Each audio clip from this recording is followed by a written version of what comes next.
Hi community of awesome, I'm Ava J and this is Bookish Pixie. So it may or may not have escaped your attention that my books have pretty awesome covers. That's one thing that I will shamelessly brag about because I feel extraordinarily lucky that I got some really great covers. Sky Pony Press has a fantastic design team for which I am eternally grateful. I've also just recently seen the almost finalized cover for the third book, which will be revealed hopefully sometime in the nearest future. I don't actually know, but soonish. And thankfully it is just as awesome as these two. So because I'm in the cover process for the third time now, it got me thinking about covers and traditional publishing. Namely, what should you expect? Now, my cover stories are pretty different from the norm when it comes to traditional publishing. Of course, that said, most traditional publishers have a really great design team, so the understanding is you're going to hand over your baby to a bunch of artists who are going to dress up your book. But the range of feedback, from what I understand, tends to vary a lot. Now, I'm getting this information from speaking to other writers who are at all different publishers and sort of compiling what they've told me. But sometimes, as a traditionally published author, you're just going to get a cover like, here it is, I hope you like it, and hopefully you like it. Now, if you don't like it, there are options for authors. A lot of them involve going through your agent and having your agent go to bat for you.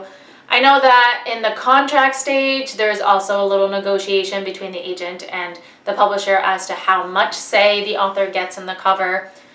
So that's yet another reason why having an agent is really important. And I honestly don't actually hear all that many horror stories when it comes to covers because honestly, the cover design stuff has just been getting better and better and better every year. So by and large, most authors I've talked to have been pretty happy with their covers, and if they weren't, they were able to negotiate to get it tweaked or changed or whatever. Because I mean, the publisher wants the author to be happy with the cover too, so. Now, I mentioned at the beginning of this vlog that my experience with the cover process has been pretty different from many traditionally published authors. So my publisher is Sky Pony Press, which is an imprint of Skyhorse Publishing, which is a small publisher. Because they're a smaller publisher, I've been able to be more involved in the design process because they have a smaller staff, and so it's easier to do that. So for me, this has meant with all three books, I've been able from beginning to end to give feedback on different versions of the covers, which versions I like better, what I like better about this one versus that one,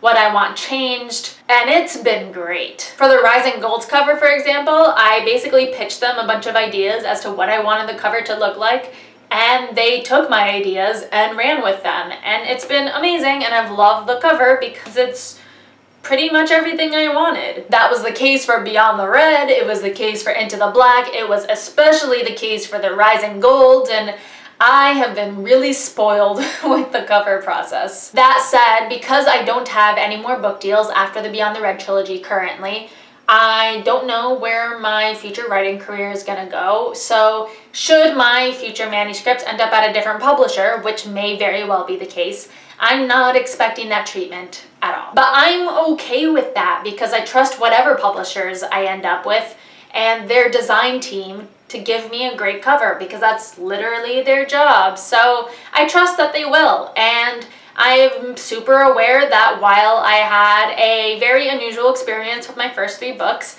that's not the typical experience, and I'm cool with that. My job, ultimately, is to write the book, and I want the publisher to take care of those other details. It's something I knew about traditional publishing going in, and it's something I'm perfectly happy with. So that's what I got for today. If you liked what you saw, don't forget to subscribe and comment, and I'll see you guys next week.